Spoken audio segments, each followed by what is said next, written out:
Amahoro ya Kristo bakunzi ba Axia Vibes TV, iteka ryanje, iteka ryawe, iteka ryacu twese. Vibes TV, ukwemera kubyara ubuzima. Bakunzi ba Axia, muri Ecclesia Katolika murazi igihe turimo ni igihe kiroranye, igihe cy'ikarema. Turabandanya rero kubaronderera ibiganiro bibandanya bibafasha, bibandanya bibaherekeza kuba muri ubwo buzima, kuba muri ico gihe ceranda neza, kugira ngo ipasika y'umukama izize isanga twarabaye muri ico gihe neza, duheze tuzukane koko na Kristo. Kuri uno munsi rero murabona twatewe iteka, turi kumwe n'umusaserdoti mubona ari ngaha imbere yanyu. Mudukundire pati tubahe ikaze, kaze mwidondore abakunzi ba Axia Vibes TV. Binakunze munatubwire ryari mwatiriwe mwibanga ry'ubusaserdoti, kumbure n'ubutumwa Ecclesia yagira bashinga. Ego murakoze cyane kuba mwampaye aka kanya cyangwa aka karyo kugira ngo dusangire iki kiyago kuri bonesha kure yanyu iri ku murongo en ligne. Nitwa Padiri Noel Ntirandekura. Ego natiwe na nyiricubahiro Musenyeri Evariste ngo yagoye ejo bundi kwa 16 mu Kakaro 2005 hari muri paruwasi ya Matara, imwe mu paruwasi agize diocese nkuru ya Bujumbura. Muri iryo cinyene inicubahiro yacirangena kuja kurangurira ubutumwa muri paruwasi mvyeyi ya Katedrale Jana Mundi, shinzwe kuraba ikigega ca paruwasi no kuraba imigwi n'imihari y'ugwaruka muri paruwasi nyene ya Katedrale. Ariko sinahatevye ga wumve, sinahatevye. Umwaka weze muri 2006 nyenicubahiro Evariste ngo yagoye yacandungika kwiga ivyo kumenyesha makuru, nkurikirana igisata cerekeye vya radio television. Muri ico gihe nacimba kuri paruwasi Mutima w'Ubwitonzi, hamwe bita bakunda kwita ngo kwa Padiri Ntabona. Nahamaze imyaka 4 niga hajya kuri Lumière campus Mutangano Lumière, kandi ndaba n'ikigega ca paruwasi Mutima w'Ubwitonzi. Ijo gihe nyene ndi kwishuri hariho iradio Ijwi ry'Amahoro ya Ecclesia Katolika yakorera hajya hari Librairie Saint Paul uyu munsi. Muri ico gihe naciye ntangura kuja ndimenyereza, kandi ndi kwishuri nimenyereza vyerekeye amakuru kuri radio Ijwi ry'Amahoro. Namaze imyaka 2 ngirisha ikiganiro c'ugwaruka kuva isaha 8 gushika isaha 9, iradio geze ko yugara, kongera nkaza ndatanga n'ijambo ry'Imana, tuzirikana ijambo ry'Imana, nongera ningira n'ikiganiro cahora gica kuri radio y'igihugu, Radio Nationale y'igihugu, cahora kiba ku munsi wa gatanu ku mugoroba, ikiganiro ca Ecclesia Katolika. Ndangije amashure muri 2010, sinatevye ku Mutanga Sud, nyenicubahiro yaciye asubira arandungika kuri Katedrale Jana Mundi. Ndasubirayo ndahamara imyaka 3, n'ubundi ndaba njejwe ikigega ca paruwase, nongera mu kugwego rwa diocese ndi shinzwe igisata cyo kumenyesha amakuru muri diocese, service de communication au niveau du diocese. Mu nyuma rero mu 2013 niho baci bandungika kuba kuri paruwasi Saint Michel.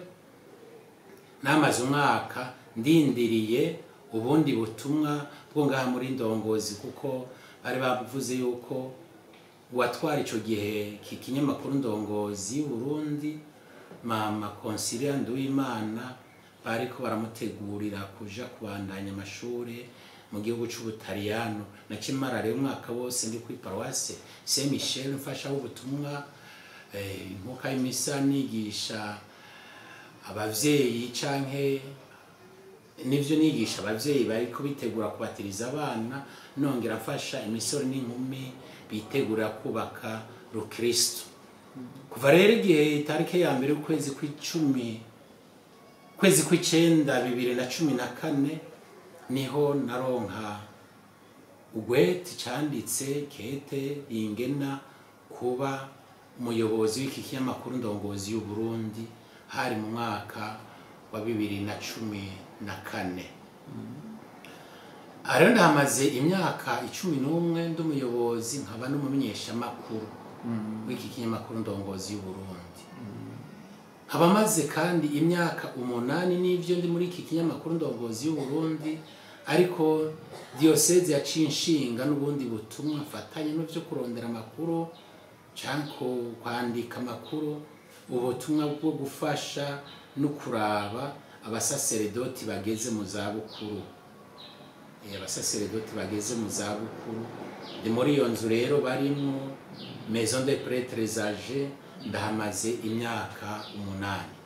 Mu ncamake rero mu buzima bwanje bw'ubusaseredoti mazemo imyaka igiri kwire 20 n'umusaseredoti naciye mu paroisse 3 gusa. Bwa mbere katedrali Jana Mundi, paroisse Mvyeyi bugira kabiri, paroisse Mitangasi yide chansura muri katedrale canzare kuba umwaka umwe muri paroisse Mikael Mweranda ngahi Bujumbura. Nabwo nibwo buzima bwanje. Murakoze cyane kuri uwo mwidondoro wuzuye muduhaye Pati. Turasubiye kubasanganiza ugweze kuri nombonesha kore yacu. Murakoze cyane. Edmo Kwizera nije ndiko ndagirisha kino kiganiro. None Pati, twagomba tubabaze, nibaza ko mwebwe mutegera cyane yuko kumenyesha inkuru nziza mu isi ya none bitegerezwa guca no muri buno buryo bwa none bwo guhanahana amakuru. Kumenyesha inkuru nziza mu isi ya none ego birakenewe nyene kandi ni ngombwa. Uri kuraraba ubuzima bwa Ecclesia muri rusangi, Ecclesia Katolika, nivyo kumenyesha inkuru nziza bacishije mu vyanditswe vyeranda canke mu vyandikwa nk'iki kinyamakuru ndongozi y'u Burundi ni ciza cane. Harabaye mbere n'igihe nkuko nabiyabashikirije haba kumenyesha inkuru nziza baciye mu kiganiro nogira ni aka espace gatoyi kuri radio y'igihugu, bariyumvira gushinga ni radio ye Ecclesia Katolika, radio Ijwi ry'Amahoro. Ariko nagize je mbona ko ivyo bidahagije, ntibikwiye na gato. Mu gihe turimo isi gumutera imbere kandi isi irahinduka, abantu bagahindura n'ivyumviro, abantu bagahindura mbere n'imico, ugasanga iyo mico iriko irahinduka hanahirwa guhinduka ukutariko gutandukanye mbere nico inkuru nziza Yesu Kristo iduhamagarira. Kuri jewe rero ngira nti kumenyesha inkuru nziza bici mu buhinga bwa none ni ngombwa kandi birategerezwa. Sindavyibuka neza muri nikete ya Nyenubweranda Papa Paul wa gatandatu, exhortation apostolique communio et progressio, niwe bivuga neza yuko Ecclesia ibwirizwa kumenyesha inkuru nziza ikurikije mbere n'ibiriko birahindagurika kuri isi bijanye n'ubu buhinga. Sindabivuze uko biri mugabire muri iyo ntumbero, kuko ubu buhinga tutabukoresheje tuzosanga kenshi turiko turasubira inyuma. Isi irahetera imbere, ubuhinga bwatera imbere bwo kumenyesha amakuru cyangwa kumenyesha inkuru nziza. Numva umengo twojana n'ubwo buhinga dushaka gushiramo uyo muco w'ijambo ry'Imana, kuko turetse uko nyene tukareka isi kagomba kwiyubaka yikuye ko ijambo ry'Imana, yikuye ko inkuru nziza, ibintu birashobora kuba nabi. Numva umengo isi yo kwinjirwamo n'inkuru nziza Yesu Kristo. Uyu munsi nta wokoresha gusa kuvuga, kuko abantu benshi basigaye baraba n'amaso yabo, naho gusoma kenshi batabikunda, biwe muco wo gusoma uri kuragabanuka, benshi basigaye baraba. Kandi ivyo baraba ama television, zijya televiziyo mbonesha kure ziba ziri mu nzu, cyangwa asanga kubera ko isi iriko iratera imbere aka kantu telefone, izi telefone zigezweho zirimo ibintu byinshi umuntu ashobora gukoresha, kandi iyo rya jambo ry'Imana rigashika kure. Nibo ndabizi neza ko mwaje gufata ngo tusangire iki kiyago, emwe sindakubesha kandi azi ko utaminyuza nta masaha 3 aja guhera bitamaze gusamira nari muri iyi telefone. Igisabwa gusa nuko mubihingura kugira ngo iryo jambo rishikire n'abariya. Ego ni kuri jewe nibaza ko uyu munsi hakenewe kandi ni ngombwa gukurikira gufasha kumenyesha inkuru nziza dukoresheje n'izi telefone kugira ngo rya jambo ry'Imana rishikire abantu benshi bashoboka dukoresheje ubuhinga. Hari cyo umuntu yita influence de la foi, hakaba aba influencer, abantu batuma uko kwemera gushikira abantu benshi bakoresheje ubuhinga bwa none. Aka telefone n'ahari gatoyi, ivyo byokorwa nabande, byokorwa na twebwe nyine abasaseredoti, bigakorwa n'abihaye Imana, abafura n'ababikira. Iyi misore n'inkumi usanga bakoresha utu telefone nyene baronse ubashikanira mu iyo nkuru nziza, umuntu akagira mbega no cita gutekaye umugwi canke un groupe WhatsApp, cyangwa ukagira muri ubuhinga nyine tugezemwo bigoye gusigura mbere no mu Kirundi, aho munacisha iryo jambo ry'Imana kugira ngo rishikire abantu benshi. Kumenyesha ari inkuru nziza dukoresheje ubu buhinga, nogira ntibifashe gushira Yezu hagati y'abantu bamubone. Mbere nogira ntigwe abari we nyine abaje imbere hari mu buhinga kibi ikibanza giteguwe kandi giteguwe neza kugira ngo ijambo ry'Imana rimenyekane. Ico kibanza rero muri ubu buhinga, ico kibanza gishizwemwo urukundo kugira ngo bose baheze bakundane kubera iryo jambo ry'Imana. Nico Yezu Kristo atwigisha, kizobamenyesha ko muri abigishwa banje nuko mwokundana. Iryo jambo rimaze gucaho ahantu rigashikira abo bantu, ndazi neza kandi ndemera neza ko ahari hakorerwa inabi canke habura urukundo, hakaba urwanko, urukundo rwo kwigaragaza, ahari akarenganyo ugasanga hari ubutungane n'ibindi byinshi. Cyane dufatiye nk'urwaruka rwa none bakoresha ubuhinga bwa none, urabona ukungene inkuru iyo ariyo yose yamiri ku gihe. Ari akantu nkunda kuvuga ni communication qui est in full time, à temps plein, kandi kaba hose partout. Inkuru ukayisanga ku murongo bariko barayikurikirana. Birahimbaye rwose gukurikirana ijambo ry'Imana dukoresheje kuri ubu buhinga. Asanga uriko urasoma ijambo ry'Imana, hagusoma ibindi mbere usanga binasambura ubuzima bw'abantu, bigasambura bikonona umutima. Kuri jewe mbona reko gukoresha ubuhinga bwa none bikenewe kugira ngo twacishe n'inkuru nziza ya Yezu Kristo ibone gusamirana. Murakoze cyane Pati. Muri kino gihe haraciye igihe kitari gito mbose kinini cyane twinjiye mu gihe ceranda cikarema. Mbe nk'abakristo bo muri Eklezia ico gihe bagifata nk'ibisanzwe, mu bibutsa insiguro yacu. Igihe cikarema nk'uko mubizi ni igihe kimara iminsi 40 kandi ni igihe kidasanzwe. Muri iyo minsi 40 naho twamaze gutangura ico gihe cikarema, ijambo ry'Imana rihoraho. Kandi nk'uko umuhanuzi Yesaya bivuga, Eliyazo n'umukama nk'uko imvura n'ikime bigwa ku isi bitangaruka ko bitamejeje ibiterwa ngo abantu baronke ibifungurwa, ngo niko n'ijambo ryanje ritangaruka ko ritaranguye ico naritumye. Uyo n'umuhanuzi Yesaya mu kigabane ca 55 akarongo ka mbere nako n'akarongo ka 10 niko abivuga.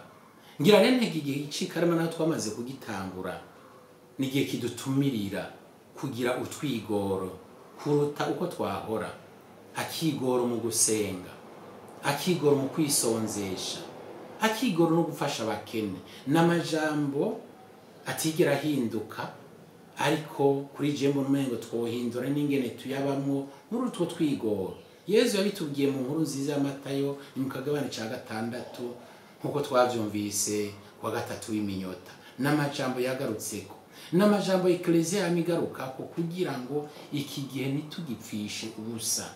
Ni igihe ciza caho umukristo ahamagarirwa kuronka inyigisho zimufasha guhinduka ku mutima, mu kuva mu bicumuro yakora, kugira ngo ya Pasika twitegurira, wa munsi mukuru wa Pasika twitegurira, ya ntsinzi y'ubuzima ku rupfu twitegurira, iyo Pasika ishobora gusanganirwa by'ukuri n'abakristo biteguye. Hanura nta zindi nabahanura abakristo muri iki gihe, abo bana ba Ecclesia no kugira cane cane mfatiye no kuri ca civugo nyene bweranda Papa Francisco adushikiriza gihagaze ku mwizero. Ico nahamagara abakristo muri uko kurushirizaho kugira utwigoro, muri uko kurushirizaho gusenga, muri uko kurushirizaho gusabikanya n'abakene, tugire n'uwo mutima wo kwizera Imana, kuko abuze ukwizera, ukwizigira ushingiye ku Mana, n'ubwo buzima bwacu ntibushobora guhinduka. Murakoze cyane Pati. Inyifato ibereye abana b'Imana na kino kiringo ngo yidusangiza.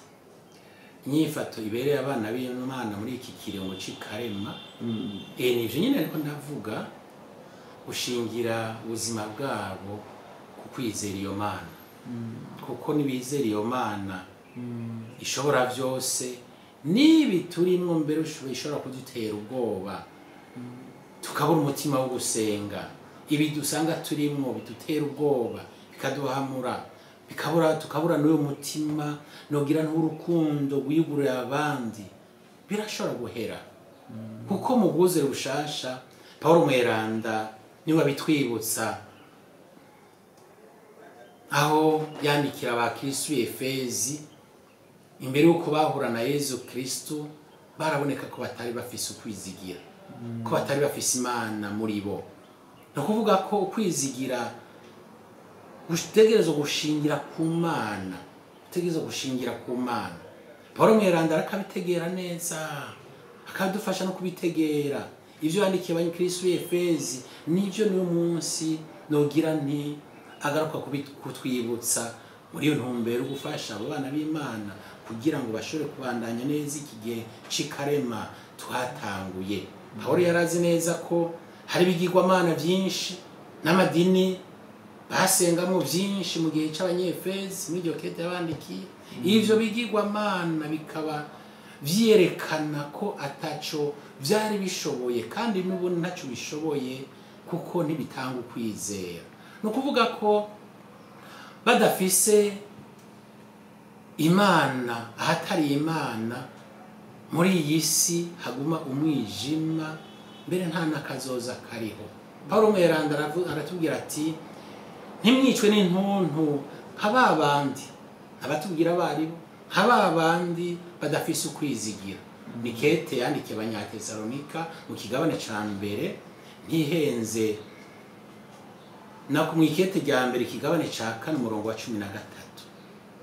Ntimwicwe n'intuntu nk'ababandi badafise ukwizigira. Ni jambo nobwira rero abakristo muri iki gihe ntibicwe n'intuntu, kuko turabona ko hari bimwe bimwe biranga abakristo, harimo ko nakazoza umengo igafashe neza, atakazoza bafise, atakwizigira bafise, nta buzima bo kwizigira, kugira ngo rero uko kwizigira gukomere kuri jewe no bahamagarira abo bana b'Eklesia abakristo muri rusangi kwakira iyo nkuru nziza ya Yezu Kristo.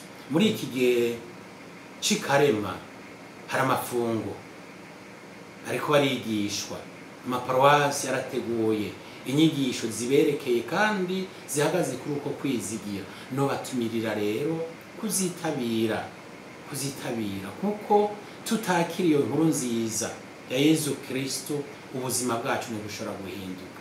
Tutakira iryo jambo ry'Imana ubuzima bwacu nogira mbere si no guhinduka gusa, buca bushwanyagurika, ariko twakira iryo jambo, iyo nkuru nziza ya Yezu Kristo, ubuzima burahinduka, mbere tukabwegurira iyo Mana ikaba ariyo inabugenza. Aranitegereza, turi kwitegereza n'amaso yanje y'umubiri, no kwitegereza n'amaso y'umutima, no kwemera ndiko ndasoma ubuzima bw'abamaratiri. N'igitangaza, abamaratiri kugira ngo bashike kuri urwo rugero rwo gupfira Imana, nuko bari bakiriye ijambo ry'Imana, barizigira iyo Mana. Iryo jambo ry'Imana bararyakira, rirabashika, rirabanyura, rirabahindura, rirabakomeza, mbere n'imbere y'ivyago y'amarushwa ntibagire ubwoba. Ndabivuga mfatiye kuri za mvukane indwi na nyina wabo dusanga mu bwuzure bwa kera.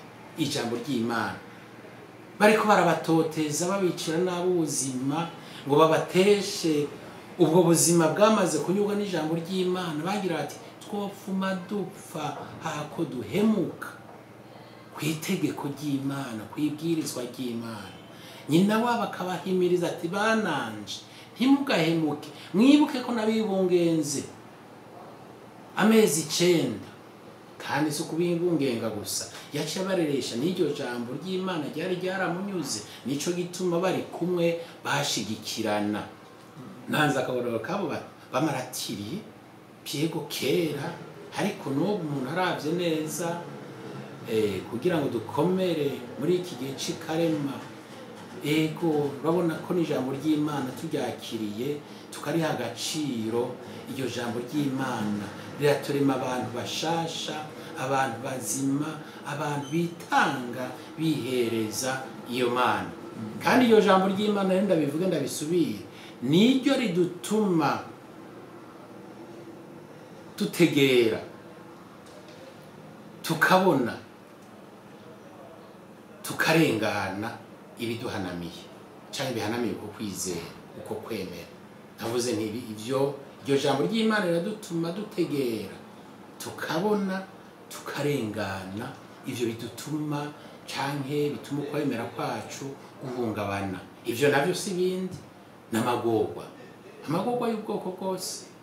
Paulo Mweranda ariko arabituyagira mw'ikete yandikiye Abanyaroma ni mu kigabane 18 ku murongo wa 18, aragira ati amagorwa y'iki gihe ntahuriye n'ubuni nahazwa tuzohishurirwa. Amagorwa y'iki gihe ntaho ahuriye n'ubuni nahazwa tuzohishurirwa. Ibi yabivuga ashaka kuremesha abemera Abanyaroma, abemera Yezu Kristo, kugira ngo ntibagwe mu mutego wo kwihebura. Abitubwira natwe turiko turayisoma iryo jambo turyumviriza, kugira ngo ntitwihebure kubera ingorane zitandukanye dushobora kubamo muri iyi si. Ariko kandi iryo jambo riratanga umwizero cyane, rikatwereka ko abantu babaye mu magorwa atagira izina, ariko Imana irabishura mu gihe bayizigiye, mu gihe bayizeye. Kubera iryo jambo amagorwa y'iki gihe ntaduteshe kubona ubuni nazo. Fatiye mu bwuzure bwa kera ndiko ndasoma simbona neza ico kigabane, ariko kuva mu kigabane ca 12 mu gitabo c'amamuko ntanga karo kuri Aburahamu. Yaratunze vyinshi, ariko akaba mu maganya yo kubura ikibondo. yaratunze byinshi ariko akaba mu maganya yo kubura ikibondo. Yarizigiye Imana n'ijambo ryayo, aho Imana imuboneke ikamubwira iti va hasi ugende mu gihugu nzokwereka, wewe ico gihugu cawe uca uri ugende mu gihugu cawe nzokwereka, niho nzoguhezagira. Yizigiye iyo jambo ry'Imana, arahaguruka aragenda atazi yaja, Imana iramuhezagira hariya. Iyo yizigiye ko Imana izomushikana, ubuzima nogira nti buratagata, Imana iramuronsa ikibondo. Mbere mu busaza bwiwe n'umupfasoni we yaranashaje, we banamwita ko ari n'ingumba.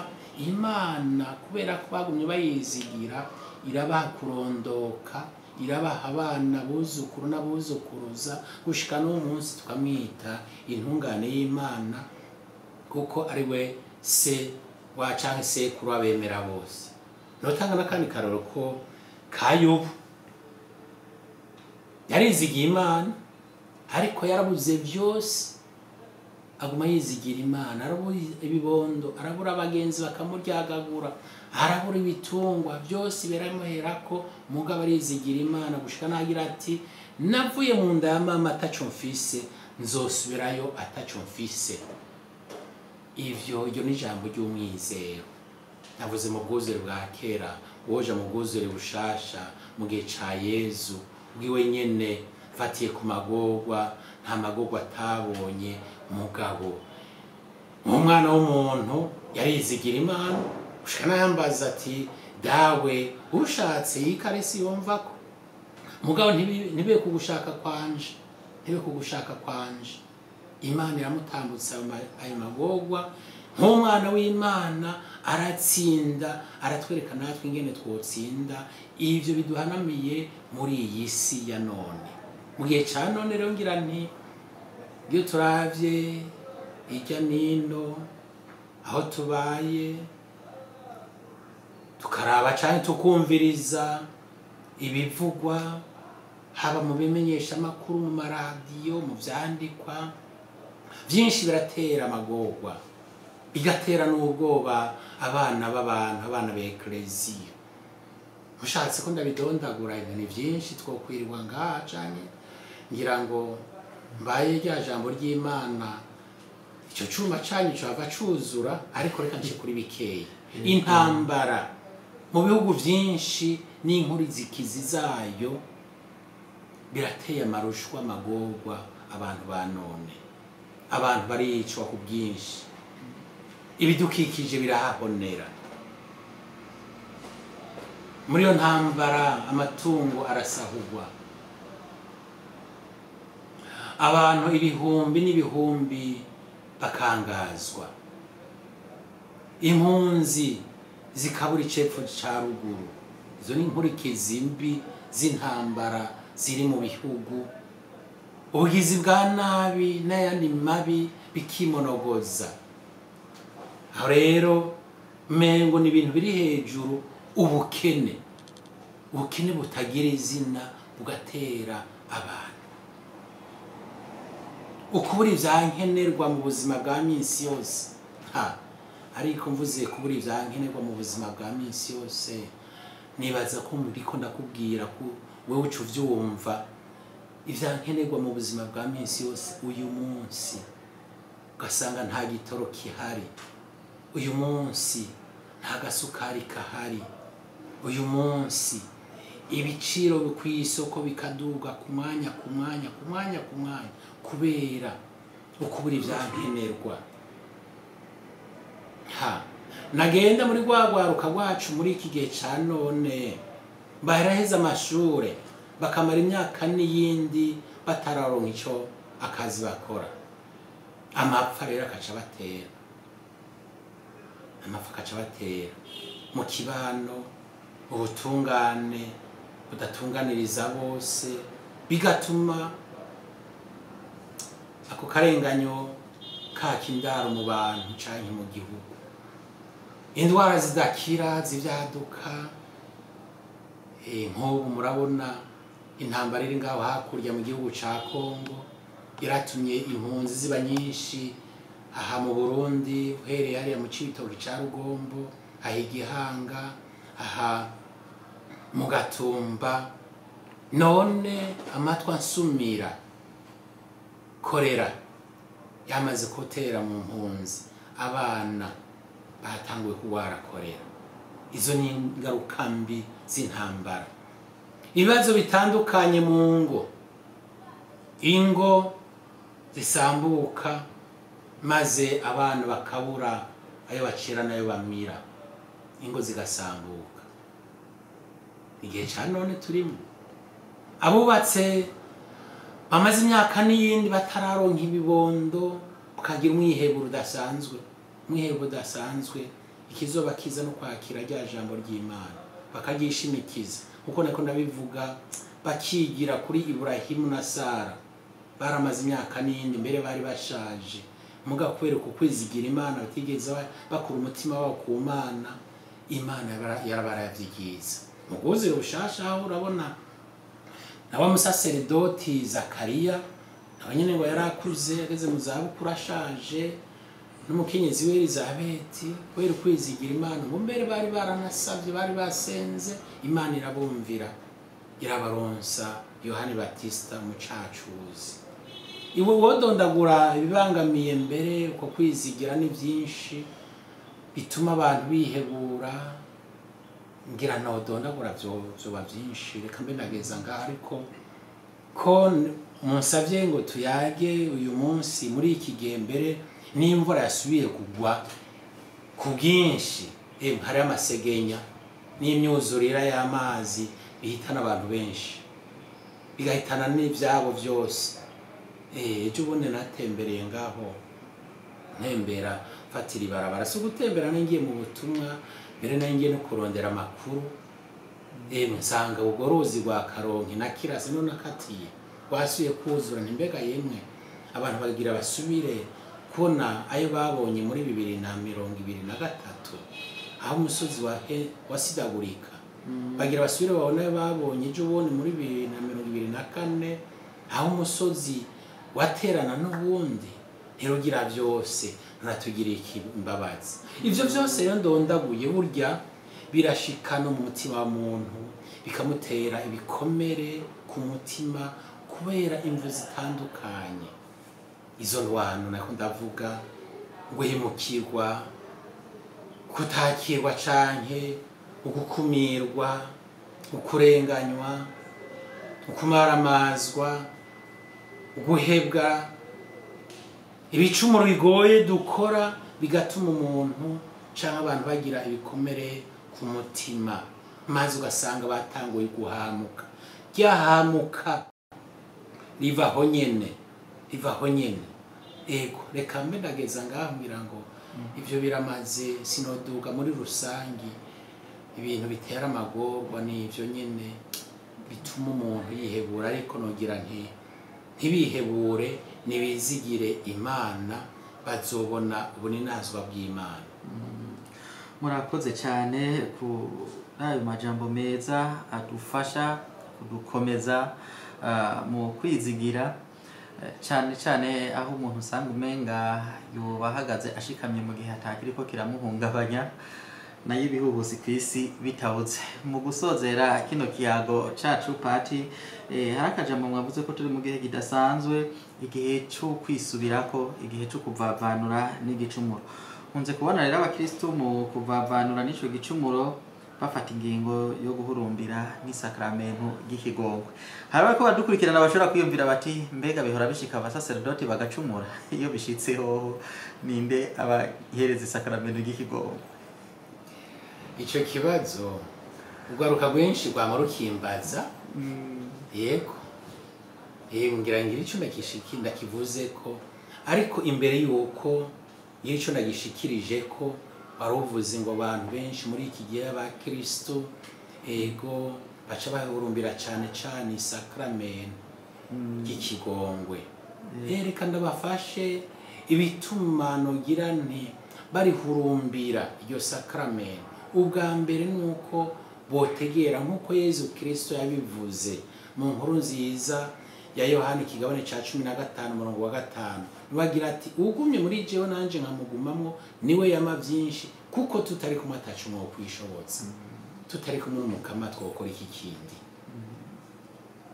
None kugira ngo tugumane n'umukama nibaza kanumva ntegera ko abakristo bwa mbere twokomeza tukagwiza muri twebwe uyo mutima w'igisabisho. Mu gisabisho niho dushobora kurengana tukarengerana ya magorwa canke bya bihe by'amagorwa n'ibihe by'intambamyi. Yego mu gisabisho, kuko igisabisho kiraturemesha, kikaremesha umuntu. Yesu nyine yagize ati nimusabe muzohabwa, mudodore muzokugururirwa, murondere muzoronka. Mu gihe tuba twishuwe ubwo nyene duhamagara kuca twizera ko Imana izi ico dukeneye kuruta ivyo vyifuzo vyacu byose. Igihe twishuwe mu gisabisho n'igihe tutaciye twishurwa nyene, muri uyo mwanya tugira umutima wo kwizigira ko Imana izotwishura. Iki gihe c'ikarema n'igihe kidutumirira gukomeza umutima wo gusenga kuruta, n'igihe c'Imana koko yishura abantu bakoranye bakayambaza. Je ndavyumva ndabitegera kuko muri iyi minsi heze ndabona abantu twagiranye igisabisho mu nyuma arambwira ati Pati nokuri kose twishuwe, nababwiye nti bandanye mwizigira n'ibindi bizoza igisabisho rero muri iki gihe turimo. Ico ni cambere. Kigira kabiri, ico gisabisho kidudubize kiva mu mutima n'ivyo wazirikanye inabi, wazirikanye igicumuro. Wa mwana canke muri wa mugani w'umwana w'igishushungwe, ariko dukunze kuvuga ko ari umugani w'umuvyeyi w'ikigongwe dusanga mu nkuru nziza ya Luka ikigabane ca 15 kuva ku murongo wa 11 gushika kuri 32. Turana ko umwana amaze kuva mu rugo kwa se, agaheba se, agaheba na mukuru we, agaheba mbere n'abasuku be base, navuga nti mbere n'abasuku biwe, yaragiye mu ntara ya kure ngo arasesagura intoranwa yiwe, itunga ryiwe riherera mu bushushungwe. Wariko iminsi maze guhera ryatunga rimuvuyeko. Ari no ngira shika kuri iki kibazo cyo guhurumbira isakramento y'ikigongwe bimaze kumuherako, yarasubiye arinjira mu buzima bwiwe. Nogira ntibwakera akiri kwa se, akiri mu muryango, akiri kumwe n'abavukanyi, agira ati mbega basuku ba data bajye uko bashaka bangana iki, nanje ndiko nicwa n'ikigoyi ndi muri aka gaheza. Byamuheze ko byose hagigira ico afata n'icareka. Mbere yaho imaze no kugira umutima wo kwifuza ngo gusangira n'ingurube, igikoko ngo cari gihumanye mu mico y'Abanyisirayeli, kandi ngo ntiyaronka rero n'ubimuha. Nca negera ukungene yacagira intambara muri we y'ukurondera ivyo afungura, abuze icyo uwo bimuha. Emwe igwira yobura agatima ku kwifuza kuvyiba, muga ntiyaronka ubimuha. Mugabo arafata akanya rero arazirikana, mvi ngaha ngende kwa dawe, kuko ubuzima ndimo n'ubuzima bw'umugaheza, ubuzima ndimo n'ubuzima bumbihiye. Ngende kwa dawe ndamubwire nti dawe naragucumuye ko nongera ncumura kuwo mwijuru, singikwiye kwitwa umwana wawe. Urumva ko yabanje kuzirikana ku buzima bw'imbere kahize, akazirikana kuri ubwo buzima arimo, akabutegera igicumuro yakoze cyo kugambarira abavyeyi, cyo kwikura mu muryango. Kwikura mu muryango ukambara abavyeyi, gucumura no ku Mana, kuko nibwirizwa rya kane yabwirizwa kugenderamo gukurikiza. Aragenda agaye igicumuro ciwe, ube gito bwiwe, ngo se we bakimubona kiri kure yagiye kumusanganiza ikigongwe ciwe, aramuyambira, amugwa ku bitugu, aca ategeka mbere n'abasuku biwe ngo bamwoze, bazana impuzu nshasha, impeta, ibirato bamwambike, kandi bace babaga n'ikimasa ngo bagire umunsi mukuru, kuko umwana we yari yazimiye none yazimurutse, umwana we yari yapfuye none yazutse. Cashika rero ngaho utire mbega abasaseredoti baracumura gorega n'abantu nk'abandi baracumura nyene kandi bacumuye baraja gufukama imbere n'umusaseredoti bagasaba imbabazi bagasaba ikigongwe ku kabi kabo hamwe noja muri iryo gusigura ivyo vyoca bidutwara umwanya mugabo uravye ku mwami Dawudi yaratakambye agira ati dawe ngira imbabazi ngira ikigongwe agasaba imbabazi umwami Dawudi none umusaseredoti niko kuko akamenya ko ari magara make Paul Mweranda niwe avyorosha mbere kugira ngo tubitegere kuruta n'umusaseredoti ntacaja ngaho ngo yibaze ko ari ntungane aratubwira ko iri banga ry'ubusaseredoti turitwaye mu mibiri yacu nko mu nzavya zibumba turahamagariwe rero kuribumbatira iryo banga kurikingira iryo banga ibitosi byose ibibi byose kugira ngo ko turitwaye mu mibiri yacu nko mu nzavya zibumba ntirihave rimeneka kuko rimenetse bihitana ubuzima canke ego nekana bifata ubuzima bw'abantu benshi kuko hatirimuka ba Kristo batari bake abasaseredoti rero abacumuzi barasemba bazi bakirega ko ni umusaseredoti hamwe navuga nti waruka gwinshi urakunda kumbaza ico kibazo araca ndababwira nti kandi wabimbajije ntanzwe irahera aca ndamubwira nti muri iyi minsi aha mu maparuwasi hari isekeza ry'ukwiregesha cyane cyane nka mu gisagara ca Bujumbura tuca dutangura muri iyi minsi na ruguru ndazi ko bamaze kubitangura kugira ngo twitegure twese guhimbaza neza Pasika namubwiye nturazoza ni mu ndwi ishira yanyuma y'uku kwezi kwa gatatu canke mu ndwi ya mbere y'ukwezi kwa kane tuzoze mu paruwasi zosanga umupatiri apfukamye imbere y'undi mugenzi w'umupatiri ariko yirega ico ni ntahe nziza yerekana ko n'abakristo babwirijwe guca bugufi kuko udaciye bugufi erega cugira ku gatima k'ubwishime igicumuro kikakugumamwo kandi no mu buzima bwawe utirega biraboneka usanga n'ubuzima budafashe urakoze murakoze cyane ku mpanuro nyinshi pati mudushikirije mwari kuba muri ko murakora byinshi ariko murafasha kanya nkaka muratuyagiye ibitari bike turifuza ko twozosubira kuyaga vuba cyane mukatuyagira ku bijanye n'uno mwaka wa yubile y'ubusaserdoti ngaha muri Eklezia yo mu Burundi ako kajyo muzokaduha pati emwe nejo utevye kuza kugaruka ndafise akanya nzotegura iyo nyigisho tugire yacu kiyago kugira ngo dufashe n'abakristo ndazi ko Eklezia maze gutanguza canke kwahura abakristo ngo binjire muri ico giringo emwe ni washika nzoguha ako kanya tubiyage ko kugira ngo tubananye dutahura kumwe ikigihe turi mu cayubire urakoze murakoze cyane nuko rero bakunzi ba Axia Vibes TV iteka ryanje iteka ryawe iteka ryacu twese Vibes TV ukwemera kuvyara ubuzima ningaha duce dusozerera kino kiganiro tubakengurukire namwe ko mwadukurikiranye kuva aho twatanguriye kino kiganiro kugeza aho tugisoreje mwumva ko ari inyigisho zikomeye ziri mwa kino kiganiro tubatumirire kutigungira ko izi nyigisho muzisabikanirize abandi mbere abatariyandikisha batarafyonda handi kuri sabone kuri no chaîne yacu ni mufyonde kuri sabone kugira ngo mubandanye mukurikirana n'ibindi biganiro bibandanya byubaka iteka rya muntu ahari hose urakoze cyane erega wamubwira iki kimenyesha makuru cawe ubonye n'ubu